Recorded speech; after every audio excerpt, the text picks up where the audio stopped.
What happens when the very thing that made you successful? Those two facts about my family kind of set the stage for who I became. That was a difficult thing for a lady to climb that corporate ladder to get into that. And at the time, I was so grateful because I was in so much pain and I didn't know how I was going to get to Nairobi from Tanzania. You finally get some relief and you can think in your right mind about it. You don't have to give up.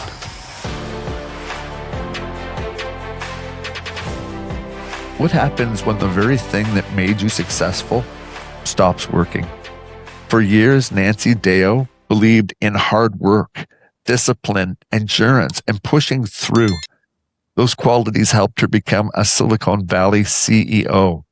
Then an injury when climbing Mount Kilimanjaro changed absolutely everything in her life. What followed was 15 years of chronic pain, misdiagnosis, opioid dependence, and rebuilding her identity from the ground up. Today, we're talking about resilience. We're talking about chronic pain and what happens when life no longer responds to effort the way it once did. Welcome to the SwagAbility Show, friends, where faith meets resilience and stories become light in dark places. I'm your host, Stephen Wagstaff, founder of SwagAbility, where our mission is simply to see you thriving in wherever life finds you. If you're new here, you would do the greatest honor for my wife and I by subscribing to the channel, and also whatever podcast you're listening on. If you would follow us, it would mean the world to us. You want to know a little bit more about what our nonprofit does in both Canada and the US, you can also head over to swagability.com and learn how we're helping individuals walk through dark times during their life. Now let's jump into today's conversation. Nancy, I really appreciate you taking some time. I know a couple different time zones, and but it means the world to me that you've made some time in your day for us to just chat about something that I think is so important and so little talked about today, and we want to shine a light on that. So thank you for this. Stephen, it's a pleasure to be here. Thank you. Yeah.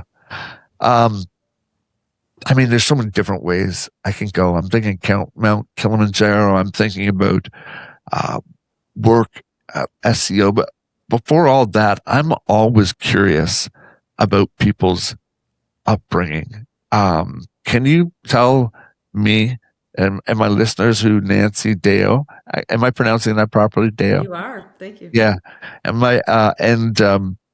Yeah, who's Nancy Deyo growing up? What were her ambitions? What were your high school hangouts enjoyed? What were things that just made you tick as a young lady? Well, Stephen, you might be interested to know that I grew up in a family with a genius sister, 1 year older than me, and a genius father. And those two facts about my family kind of set the stage for who I became. And I still remember in elementary school going into my new class every year and always the teacher saying to me, "You're Kathy's sister. She was the brightest girl I've ever had in any of my classes in my career." Older sister, younger? Older. 1 year older. 1 year. Oh my God. She preceded me.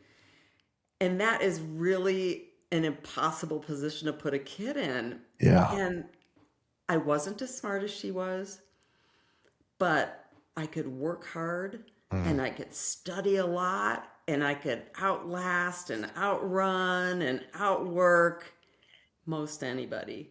You're very athletic, right, as well? I was athletic. I was a runner, and that was the way that I competed.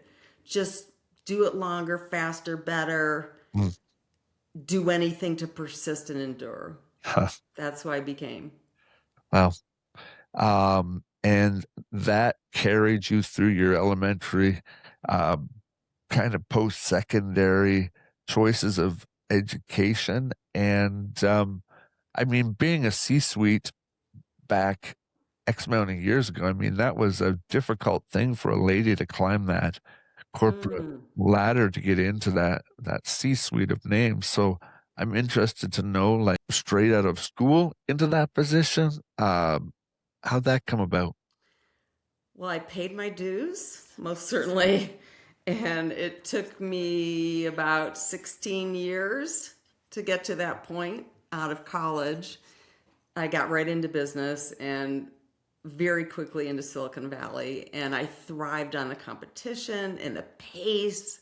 Yeah, And I was a rare woman amongst a group of male leaders yeah, in a very male dominated culture, which is tricky in and of itself. But I used all those old habits that had served me well as a kid in my adulthood and fine tune them: discipline, control, metrics, pushing, outlasting.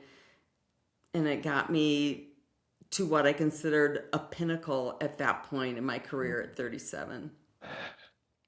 uh, I hope this is not too personal, but when you look back now, how much of your identity was tied to achievement?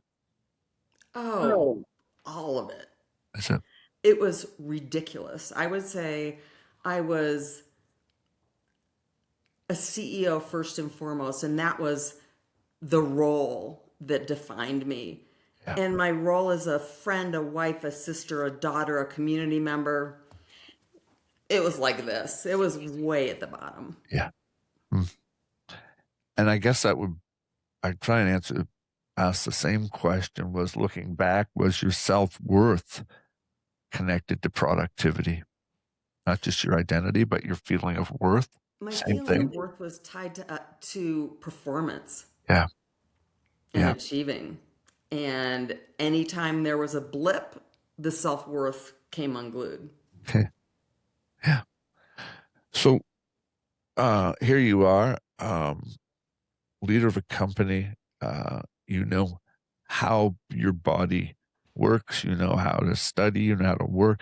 You've done this thing, and I guess I call it the interruption. Somehow we end up at Mount Kilimanjaro, which is an amazing mountain when you start to look the history up. I'm a geek when I study on my guests, so I knew a lot of facts and stuff about it. But I mean, it's a very not so much technical, but the amount of effort that goes into the up and the down. Tell us a little bit about what Kilimanjaro stood for you, and why the trip was as a business success party, or how'd we get there? I wish it were, and it was the exact opposite. Oh, I ended up running that company for several years, and we started to run out of money, as many startups in Silicon Valley do. okay. And I ended up having to sell the business to an arch rival, which I considered a palpable failure. Just the worst. Okay. And I went to Kilimanjaro not as an endurance test like a lot of athletes do, but I went there to prove something to myself and to everybody around me that I could succeed at something. And the crazy thing is, I really had no business going up the mountain because I trained hard for it and I injured my back in training. But I was an athlete, and so I would compartmentalize the pain and shove it Yeah. down. And I thought, I'm still going to do this. I might be really tired and sore at the other end, but I'm going for this. I need this. So I went That, up the mountain anyway. You that know, was the first day they mindset, took, wasn't it? I'm sorry to pardon me? interrupt. That was the mindset back then. Like, I think of whether it was hockey or like you could be punch drunk, but y- you went back out. There wasn't that mentality of check yourself because of what could happen down the road. And so I get how you could easily say, "Oh, I may have an injury, but I'm an athlete, so we're going to do it." It's just logical to me thinking back in the day. So you pushed through it and started your ascent. I did. And the first day, I had to relinquish my pack because my spine was really bothering me. It couldn't bear the weight. The second day, by the end of the day, I'd have to go crash in my tent to recover enough by the next morning to keep going. Hmm. As the days passed, a team was fashioned me a back brace out of duct tape and an inflatable pillow to hold me up, and still I kept going. And then if toward the the fifth or sixth day, I couldn't sit. I couldn't bear the weight of my body on my spine. And so when I wasn't hiking, I had to be lying down. And at that point, I was at 16,000 feet. And I said to my husband, tomorrow's the hardest day. We're heading to the summit. And either I'm going to get really badly injured or I'm going to hurt somebody on the team who's trying to help me. I need to go down. You've trained for this. You really want this. You summit. I'll go down with a porter. It was about And 3,000 more feet left. Is that about yes, it? It's like so yes, close, right? it was the hardest part, Okay. but only 3,000 feet on a climb that, by the way, Stephen, isn't technical. There are no ropes and crampons, and Yeah, you're just walking a heavy ascent. that's right. 7 days up, 2 days down was the way I was going. Oh my goodness. And so my husband went to summit, and I started to descend with two porters who didn't speak English. And unfortunately, my Swahili was no more than my name is and how are you. And about 2 hours later, I'd literally collapsed in the dirt and I'm face down and I'm thinking, my legs there is something wrong. My legs feel weird. I can't move them. They carried me to a tent. And I remember waking up at midnight after I'd collapsed and I was alone. They were in another tent. I was in a tiny one. And I was 41 years old and I just couldn't move my legs. And I know you appreciate this. They felt disconnected from my body. And when I tried to shift, it was like somebody had driven a steel rod through my spine. And I had two thoughts. I thought, number one, I was a doctor's daughter and I was Oh, self-diagnosing. that's the worst position to be in. It's the worst. And I thought, I'm probably bleeding out. Yeah, I'm probably dying and I'm going to end up with my name on a plaque like the other climbers who don't make it down. yeah. And I always thought that on my deathbed, my husband would be holding my hand, and here I am alone. And the Oh, second thought I had was more logical than that. And I thought, I have built my whole life around pushing harder, pushing through around endurance, and it's not working for me. It's causing me harm. yeah. And you might think that I would learn from that critical moment, that life altering moment, but it took me 15 years to learn what resilience really meant. So we're gonna get there with Yeah. that. Um, so you're here to tell the story, so you've made it to the bottom. Um, what followed in those days or weeks or months after that that started this fight for your life almost? You got to the bottom and um what was for starters, were they able to pinpoint, okay, what's going on with your body and here's how we're going to fix it? Or Well, there are two things worth mentioning as I tell this part of the story. mm, The first is that they carried me piggyback down the mountain because I couldn't walk, and on what turned out to be a broken back and a smashed disc, they were running with me, and I wasn't, I was in shock. I wasn't recognizing what was happening. But when it was time to go for medical help, there was a famous mountaineer and filmmaker who was on Kilimanjaro filming an IMAX movie, and he gave my husband and I two Vicodin. And at the time, I was so grateful because I was in so much pain and I didn't know how I was going to get to Nairobi from Tanzania to get to a hospital. And I took it gratefully. And of course, I had no idea then that that was the beginning of using opioids to numb and kill the pain into what became quite a dependence/addiction. But to answer your question, I was very injured. Doctors on 3 continents, in Nairobi, in London, and finally in the United States, did MRIs, did x-rays, and basically came in the room with like a happy face and good news and said, you're going to be fine. The first doctor said you need bed rest. I stayed in a Nairobi hospital for a week. The second said you need PT, which I did relentlessly. And even my hometown doc in San Francisco walked into the room, and I'm lying in this hospital bed. My husband's on one side, there's a commode on the other because I can't walk to the bathroom of the Yeah. You don't county make that hospital stuff up. room. Yeah. And he said, I have great news. You're going to be okay. I'm going to prescribe OxyContin for you and a muscle relaxer, but, there's nothing that needs to be surgically done to fix anything in your spine. And as bad went to worse, I started traveling to doctor's appointments by ambulance. And finally, further testing showed fractured vertebrae and a crushed disc that weren't available for the doctors to see on earlier films, and I had a spinal fusion. Yeah. I think the problem, though, Stephen, was that by the time they operated 6+ months later, I Wow. was incredibly dependent on OxyContin. When do you think you realized that, for starters, with the problem of the pain and things, when did you realize that wasn't going to be just temporary? Was there a point where in your mind you're settled that this is not just today's pain and tomorrow goes away? I think the first inkling was perhaps 4, 5, 6 weeks after my fusion, because the pain was significantly worse. And I understand postoperative pain. I think, sadly, many of us who have struggled with chronic pain and functional problems know this. But I went to see my doctor, my surgeon, who came into the room and said the surgery was flawless.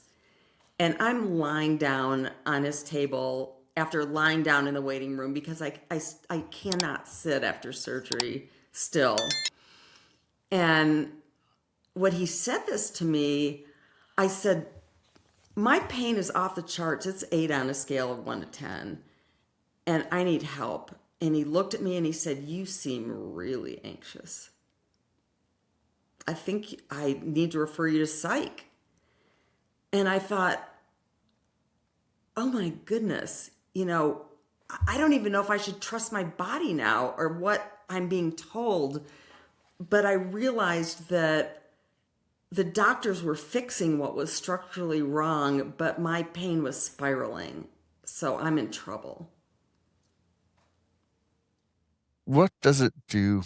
I mean, I know the answer to this, but I'm not being interviewed. But what does it do to a person when nobody believes their pain? Because I think there's people listening in the caregiving position, the family position, and then there'll be those on the other side of the table going, they're talking my language. They understand. So there's a valley difference between the two peaks of where we are. But talk about what it does, what it did to you for nobody to believe that this wasn't just me whining over aches and stuff. This was pain that was debilitating, uh, disabling. I think when you know something's really wrong, you know your body. We have to remember that we know our bodies better than anybody, even our doctors. But when you're told that nothing is wrong, it creates this internal split. And your reality just gets really shaky. The ground is shaky beneath you, and you start to question yourself. Yeah. You question your instincts. You wonder if the messages that your body's sending your brain are real. It's so devastating because I think it's not just the pain, it's like you lose trust in yourself. And trying to rebuild that is really difficult.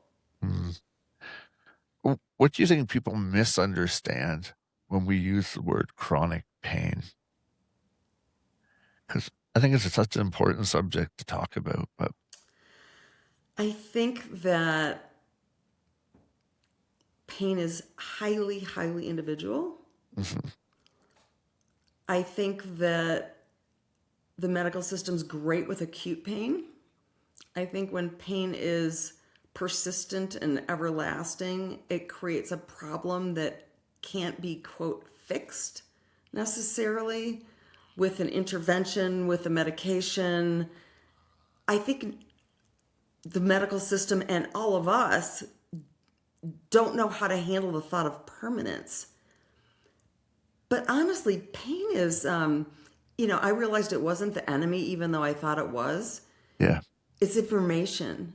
And sadly, it's information a lot of us are taught to ignore. Yeah. It is true. You were given Vicodin, and you were able to make it to the hospital, but explain to people what it's like to deal with a pain that is intolerable, is not seen by anyone, yet you finally get some relief and you can think in your right mind about it. When you first get that ability to not have pain, what's that feeling like? Well, I remember so well feeling like any opioid would somehow blur what felt like jagged edges inside my body.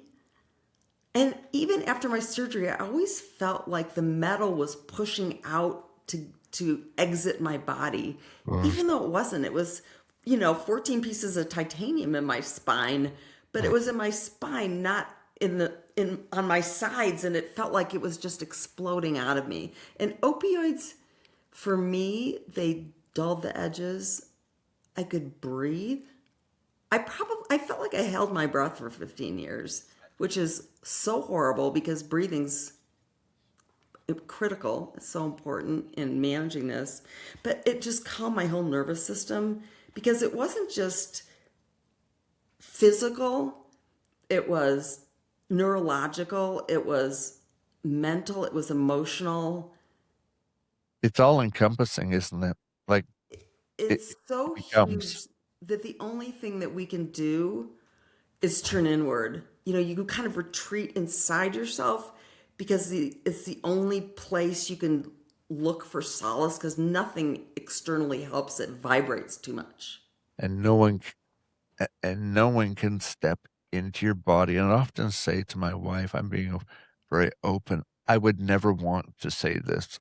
I would love you to sit where I am for 30 minutes or even 5 minutes, even though it crossed my mind, because I don't think I could do that to anyone I loved because it, for me, and I'm being very personal, I had osteomyelitis. So I had an infection inside the hip bone that no one saw. Hip was structural, but inside, they found the hip was rotting from the inside Oh out. my goodness. So I fought with doctors that there's something wrong. I lost family over this. And so it's very personal to me, this whole thing about pain.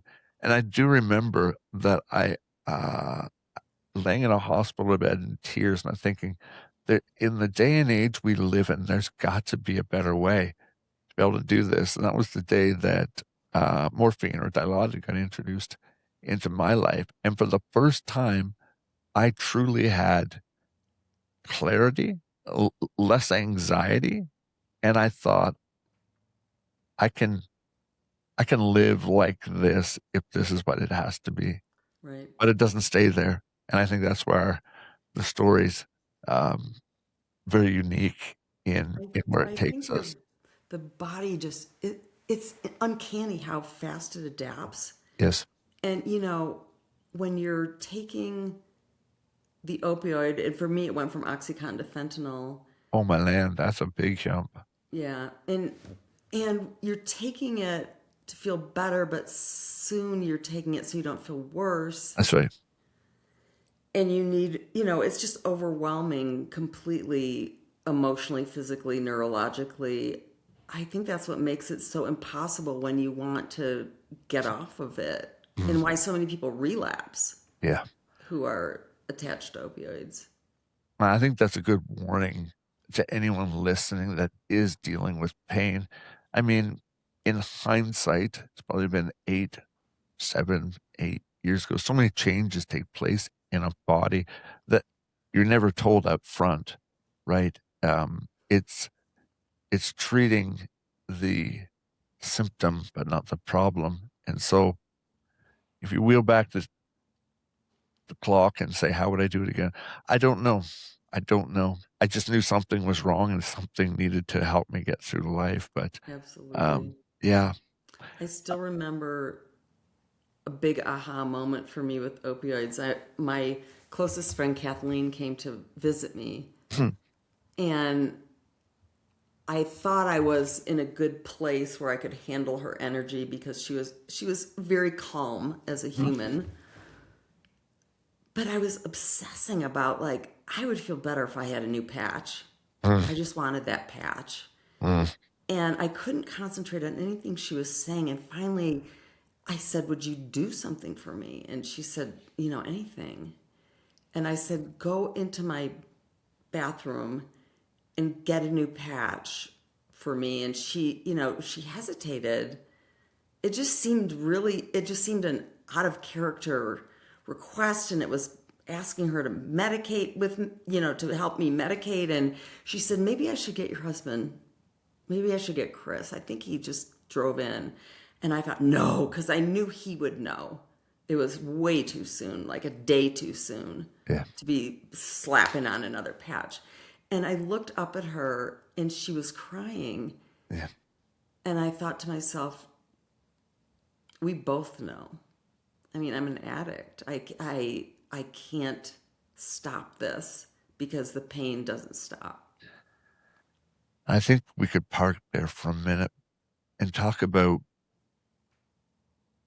what pain does to the person who's dealing with it and what pain does to loved ones around you.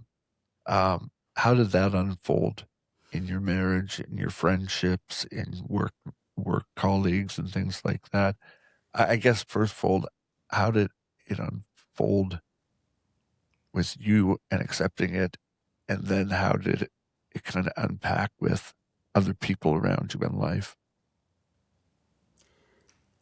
It took me 10 years into it to try to accept it. And that's a hard word for me, but I remember I was in a particularly low point. I'd gone to the Mayo Clinic for a drug detox and rehab program, and I was just feeling like there was no way out. And my psychotherapist kept saying to me,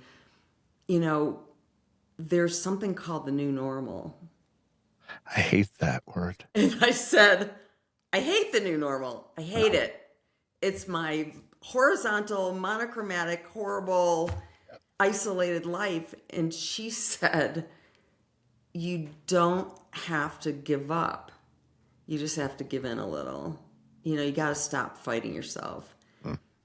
And I sat with that. Part of me still hated it. But it took me some time to realize that maybe I needed to adjust to the way things are and focus on what I could do. But to answer the question about my relationships, my marriage completely changed. And my husband was the most steady, consistent, non-judgmental, supportive, and health advocate you could imagine, because I could not advocate for What's myself. his name? Because I His name think is Chris. Chris deserves recognition, just as my Thank wife you. Lee as well does. I think a lot of men might have gone through something like this and maybe 10 years in said, I love you, but when we took our vows, I didn't sign up for this. Yeah, Because you can't imagine what it might be like until it happens. And then you have a choice to make. because pain checks you out of life, and then adding a mask to mask the pain checks you out of life, but sometimes out of like everyday reality of what to do. And so those things where you're picking up the slack even a little bit become almost a full load for the person around.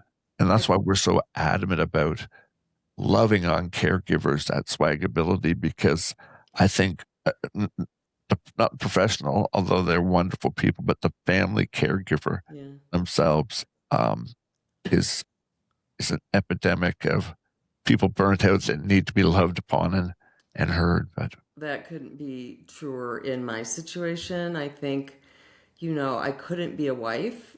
I yeah, couldn't love. I couldn't listen. I couldn't participate. Couldn't go out. I couldn't do anything. yeah, And I remember Chris telling me when I was working on the memoir that I had been writing, yeah. he said, I didn't just lose my wife, I lost you. I mean, he lost everything and gave up everything Well, to try to see me through it. good And man. something that we both weren't sure had an ending. Has he ever told his side of walking through? Because I think, you know, I think it's, I think it would be a brilliant thing to hear from caregivers. I only mention that because when my wife went through her cancer surgeries, I was the one being in bed all the time. I was used to being the patient. I was okay with that. When I became the caregiver, even though brief as it was the most difficult thing because I couldn't fix her. I couldn't fix a thing. And now I realize I'm at 27 years of marriage and I realize what love really is. It's, uh, yeah, it's an amazing thing when someone Yeah, loves I you. think when I was so sick that he had to shower me off and wash me and Yes. do all of those things, I thought, okay, so maybe this is what love looks like.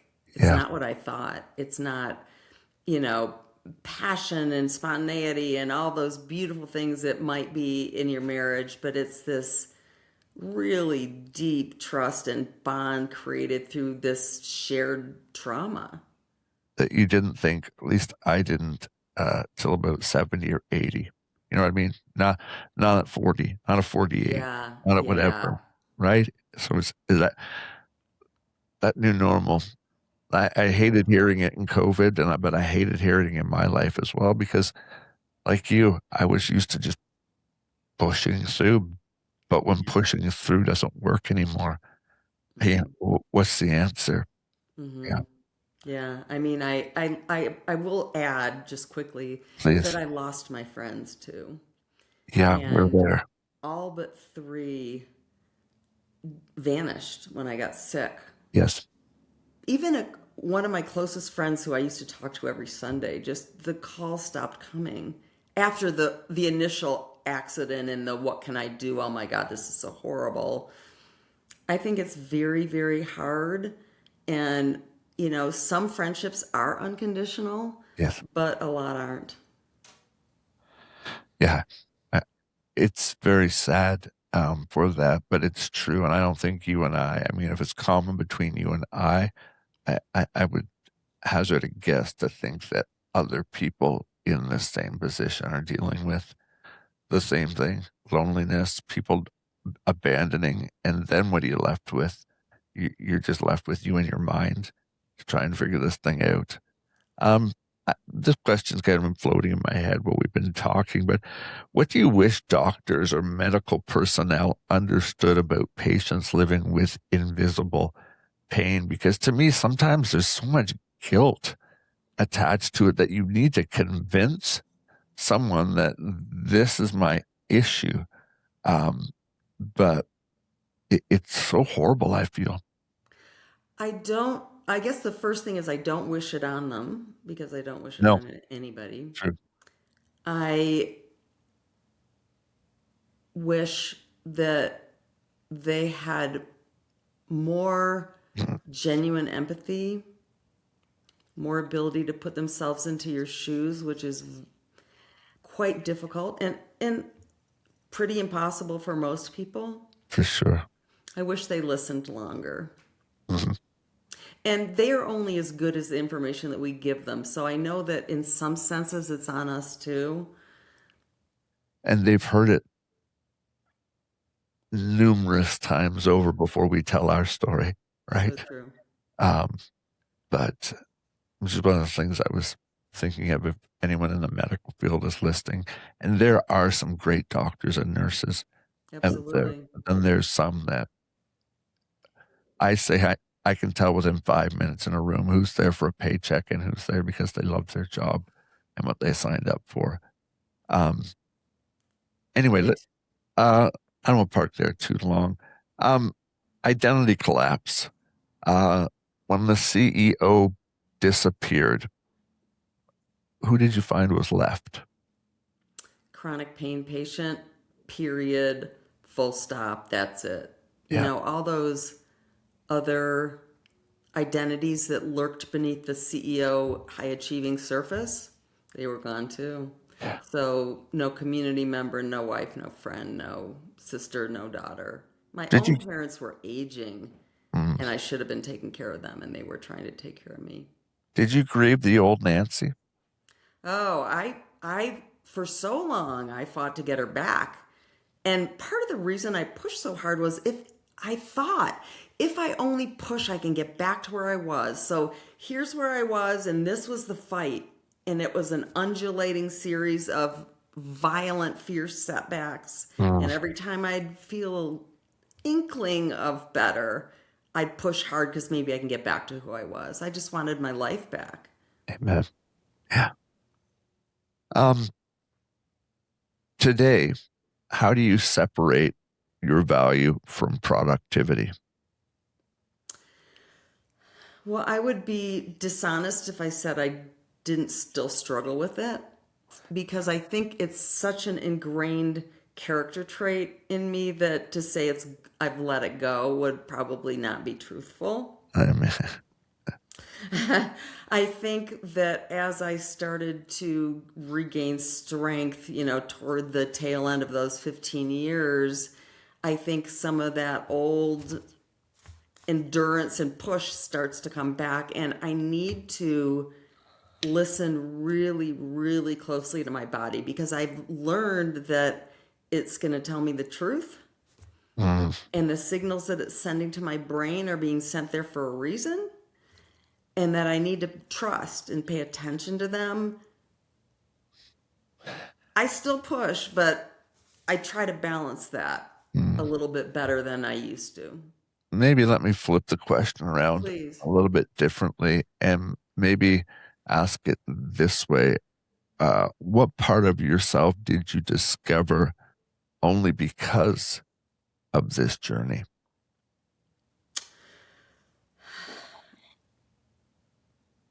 I discovered a very contemplative part Mm, that thinks deeply. I discovered a very compassionate part that feels everything. mm, I discovered a part that's a better friend, a better wife, because I knew what I needed.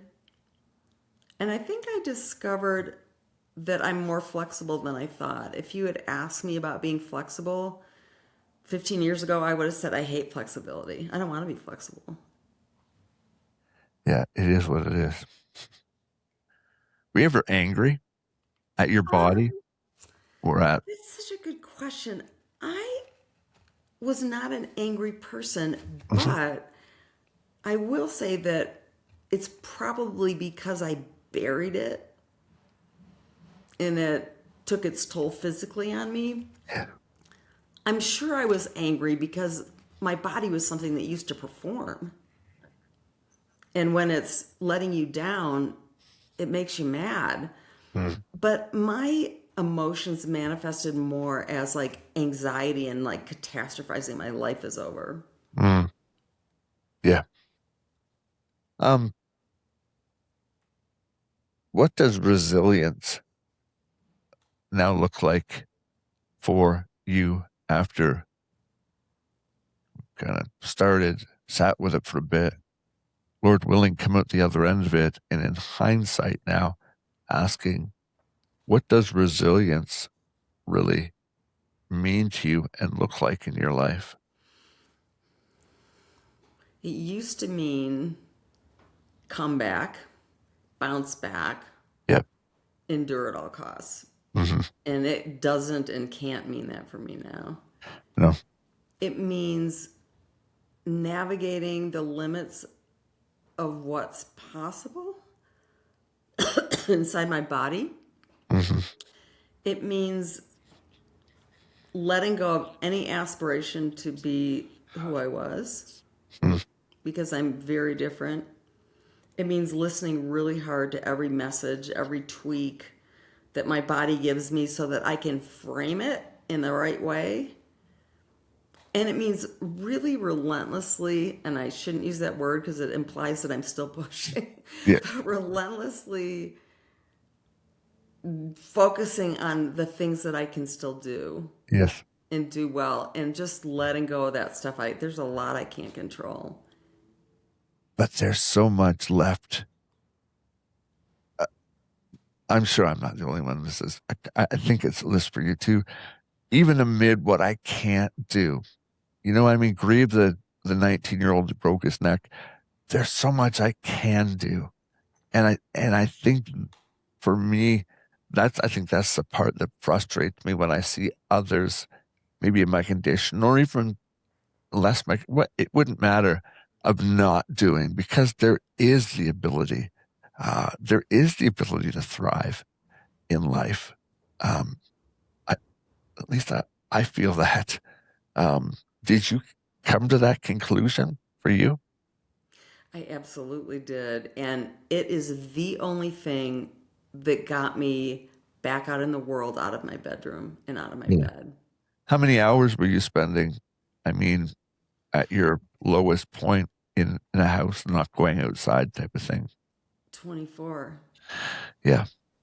I mean, because I couldn't Yes. sit more than a couple minutes at a time, sometimes I would try to quickly eat a meal so I could digest better, but I was horizontal. That was my life. And so, because society, as so many people who are differently able, society doesn't know what to do with a lot of people. No. They did not know what to do with me.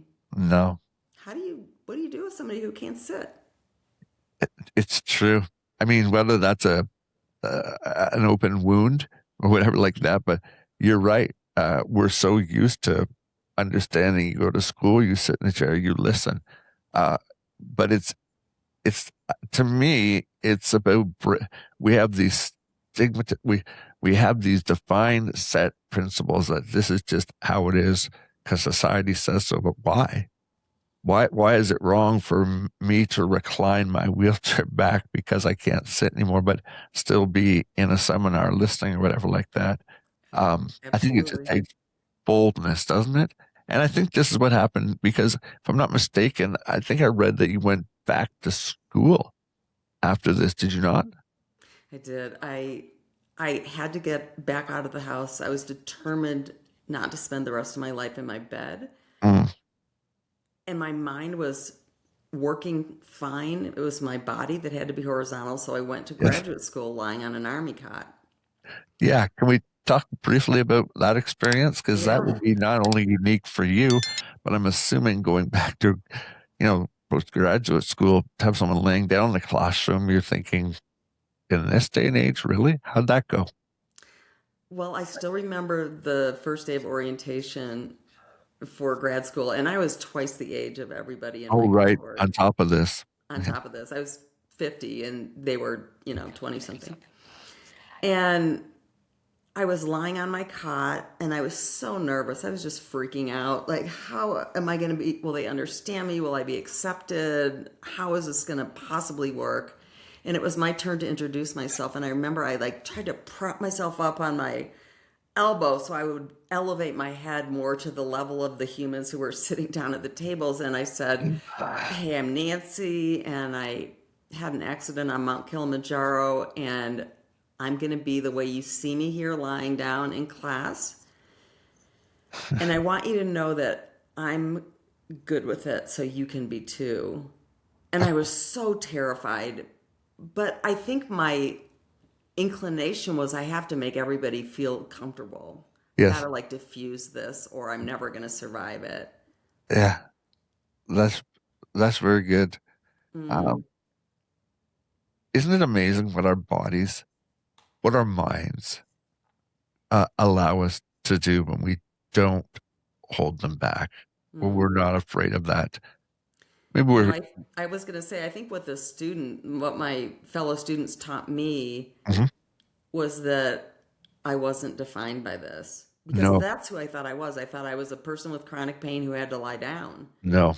That's it. And I remember them fighting with me one day when we did a study on refugee identity in one of my classes. And the professor said, let's just take a moment. I want you to think about who you are and who you're not. And that was easy for me to write. You know, I used to be a CEO, an athlete, a wife, and now I'm a chronic pain patient, and society isn't ready for me. And I'm starting to ramble, and they started to cut me off. That is not how we see you.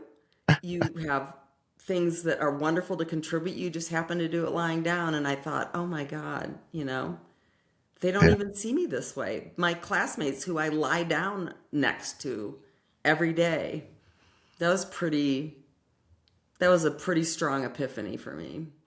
If only the world could grasp what those those students around you, because um, there's a friend of mine has a great saying: being uh, having a disability doesn't mean you don't does having a disability isn't inability. Just because someone has a disability doesn't mean there's there's no inability to do something. And I champion that thought so much. There's Our mind is what holds us back in so many different times, and I guess For sure. culture in some ways. Yeah. So through grad school, um, uh, what was the next chapter before the book's written, which we'll get to here as Yeah. we close it out? And I really appreciate your patience with my Oh time. my God, Like, I'm so happy to talk about this. Well, yeah, after grad school, please. I realized I could be in the world lying down, and I thought Yeah, maybe I can work again. It had been so many years, yeah, but my brain wanted to work, and I had been studying international development and women and girls, and I really wanted to lift other people up. And so I thought maybe if I could lie down on an airplane by buying 3 coach seats, I could start to I could leave San Francisco again for the first time in 15 years. because And flying was unable to be in a seated position. I couldn't. Yeah, Yeah. So I started to do that. And, I got a lot of flack from business people wanting my ass seat and, I bet. flight attendants thinking I was just lazy. And Yeah, I mean, it's appalling what you'll get. yeah, But my skin was a little tougher by then, I think, after grad okay, school. yeah, And I felt like I had a right to be in those spaces. yes, And it got me back into the world in a more serious way. But the crazy thing is, by doing that, I think I had a body that was just so fiercely deconditioned by all the years lying down. We don't recognize, and I think the doctors weren't warning me about what would happen to my muscles yes. if I Atrophy. wasn't upright.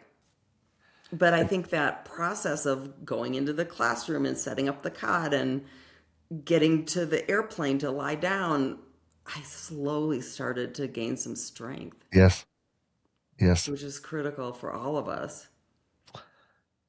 Was there at any point that you were okay or realized that this truly had become a disability? Were you ever comfortable with that word disability? Did it ever cross your mind? It always crossed my mind. And I think that's why in that grad school peace and conflict class, I said, I have chronic pain and I'm disabled. I can't sit. So that was the way I defined myself, chronic pain and disability. You know, Yeah. yes. Talk to the person that's listening to this right now.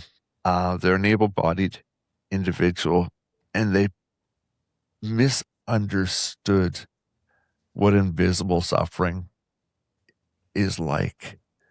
Um, what's one or two, you don't even have to get to three, what's one or two things you would want them to know about not just yourself and your situation, but generally people that are in this state of dealing with pain or anything that's behind? When the tests say everything's good, but the body says no, it's not, there's something wrong.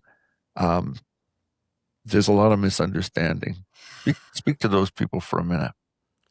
I would want people to know that we are, we're all struggling, we're all suffering. And just because you don't see it doesn't mean I'm not incapacitated by it. Whatever you're seeing, there's so much underneath that I can't even put into language for you. Mhm. It's so all consuming and fierce that it's carrying me over. I think I would tell them also that I'm lonely. I still need human connection, but it's really hard for me to do that because even sometimes being touched sends a pain signal to my brain. Mhm. But don't stop showing up in any way you can. That's right. Yeah, so true. Um, your husband, Chris, and my wife, Julie, amazing people, but how can families, I'm just trying to think, what can we get out so people better understand? What can they get out of this time we're discussing? But how can families better support someone living with chronic pain? I think the first thing that I really needed was that advocate by my side in those doctor's visits when you have 15 minutes to tell your whole story. Yeah. I needed an advocate. My husband Chris had to go to appointments on my in my on my behalf because I couldn't get into the car. Mhm. I think by playing this role and championing what you need, they will need to better understand what we're experiencing. So just listen. Sometimes we just need to say stuff out loud, Yeah, no matter how crazy it sounds. I agree with that. Yeah. And know that if we're quiet or turned inward, we're doing the best we can. Yeah. I think I know the answer to this, but for the people listening, can purpose survive pain? Eventually, yes. Yeah. I think it can. Mhm. You can be lost in it Yeah. for some 15 time. years. Yeah. Mhm. Yeah. Um, what do you think this whole series chapter of your life with chronic pain taught you about yourself that success never ever could have? Well, it certainly taught me that success does not define us. It taught me what matters about life and that it can be a much smaller, gentler life that's a wonderful life. It doesn't make it less. It taught me who matters in a huge way. The people that really matter are the ones who stick. Yeah. All right, let's land this plane here. Um, what would you tell someone exhausted right now from fighting? They're at the beginning stages of where we were and they're not getting answers. What would you champion that person or advise that person, even if we don't offer medical advice on this channel?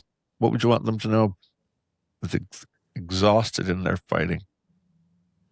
I would say make sure you have an advocate if you feel that you can't do that alone. Yes. Connect with other humans because no matter how inhuman you're feeling, it's the connectedness that makes us the people that we are. I'd say just because you're having a terrible period Mhm. doesn't mean this is permanent Yeah. and it doesn't mean that you failed. Yeah. storms don't last forever. That's kind of been the reason why SwagAbility exists. There, and I'll ask you before I give the outro, but what does thriving where life finds you mean to Nancy Deyo? The tagline for SwagAbility: thrive where life finds you. What's that mean to you? It means paying it forward for me.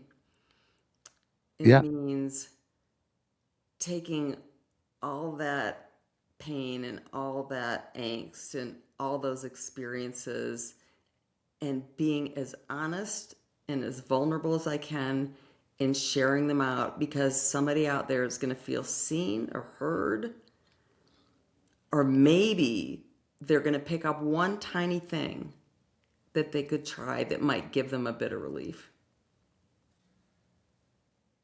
Nancy Deyo standing at the bottom of Kilimanjaro today. What would you tell Nancy Deyo of 2026 at the base of Mount Kilimanjaro today? I love that because I'm going back to Tanzania this summer. I'm like, this would be the perfect ending to some sort of Hollywood movie. And here I am given the big old YouTube moment here, but that's amazing. I did not know that. I'm going back and I'll be in the same little coffee plantation inn that I was in after I got carried down the mountain, Cool. in the same area. And I would say to her, you don't have to climb this. Yes. You don't That's what I have wanted to anything hear. to prove. And I have no intention of climbing that mountain. That's what I was also hoping to hear. But going back to it, I mean, there's just the significance that I don't need to climb that to be, Steve Wagstaff, or I don't thrive where life finds. I don't need to go there to solve that, but I'm okay with coming back here. It was the same, I think, for me with getting back into the water or even going back to my accident site. Oh, yeah. It didn't defeat me. It was still water on a sandbar that I didn't see, but it has changed me, but it did for some time, but no longer define me. That I doesn't. think the people that haven't been through experiences like this Mhm. want me to go climb the mountain again. Of course. Yeah. Of course. I'm not going to. No, there's no Hollywood film coming with you Yeah, being there's carried no up and down. reason. No, because I don't want to steal the words, you're comfortable in your skin and you're comfortable in your situation. Maybe not comfortable, that's a dumb word, but you're accepting of where you are and knowing that you still have purpose and productivity to live for. Um, Tell us about the memoir that Chris wished you would have burnt. I don't know if that's true, but Actually, the name of the memoir is Perilous Ascent. okay, And, it's not just about Kilimanjaro, of course, although that no, opens the book, but it's about the fabulous title. craziness of climbing back to life. Yes, yeah. Chris didn't want me to write the book. Oh, really? Okay, It was really painful for him because he was my memory in many cases because I was so numbed out by opioids. yeah, And the details that make this thing visceral for other people are the ones I need to share. yeah. And it was very hard for him. He's a look forward, don't look back kind of guy. And I'm look back, find the meaning, move forward. Amen to that. I have always said, like, when life gets flipped upside down and you cannot see what life holds for you today, and you absolutely can't look forward because you don't think there's any tomorrow. To me, I look back to see for me, the faithfulness of my God and the faithfulness of how I've recovered in other scenarios. And that gives me that settled confidence that this isn't going to last forever. And who can I help because of this? And that's not anything special. I just think that's a reframed word, resilience, in a different way. Touché. Where can people be able to get your book when it does drop? I understand you're looking for a publisher and that. Do you have an expected date for when it might drop? I'm hoping to do something in the next 12 months. And in the meantime, I'm obviously still writing because it's part of who I am. Oh, So on I have Substack, right? pardon me? You're on Substack, if I'm not mistaken. Thank you. I am. I have a publication called Life Inside Pain where I talk about what's real for people in particular who are struggling with illness or loss or a disruption when pushing through isn't working. Yeah. And they can find me at Nancy Deyo, Deyo.substack.com. Yeah. I'll have that in the show notes because Thanks. that's absolutely brilliant. I was just so grateful. It was like finding a twin sister. I mean, I haven't climbed a mountain. I dove into a river, but your language was what I needed to hear. Mm, And I just look forward for what God has for me and for you. Our stories aren't done being no. written yet. They can get a hold of you on Substack. I don't know if you answer social media or anything like that. It would be difficult, but best way to find out what's going on is at your Substack. Substack, I have a website at nancydeyo.com. I'm Okay, good. and people can write to me there, which You are don't mind so that? welcome. Okay, good. Yeah, Yeah. because I think even making a comment, whether it's on this video or just in general, being able to connect with someone that someone Yeah. goes, aha, wait, there's one more out there that I haven't been able to find up until this time. So thank you for being one extra friend for SwagAbility to say, look, don't talk to me as well. There's Nancy will tell you all about it as well. So I think the world needs more people that are able to be 100% honest in areas where we really struggled, but we had a comeback story. And I think if people thought through resilience in light of that, I think the world would be a better place. Here, here. Thank you, Nancy, for not only sharing your story, your wisdom, your hard-earned perspective, and to everyone listening, thank you for spending part of your day with us. If today's conversation has encouraged you, challenged you, or helped you see adversity through a different lens, would you do us the greatest honor? Would you subscribe to our YouTube channel? Or if you're listening to this on your favorite podcast, would you follow us? And if you want to learn more about why SwagAbility exists, it's so people can thrive where life finds them. Head on over to our website, SwagAbility.com.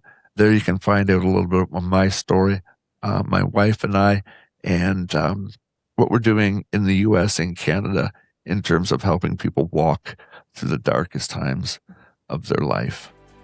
Remember, friends, your story has power and your life still has purpose. So stay faithful, keep moving forward, and remember, thrive wherever life finds you. Swags. Thanks.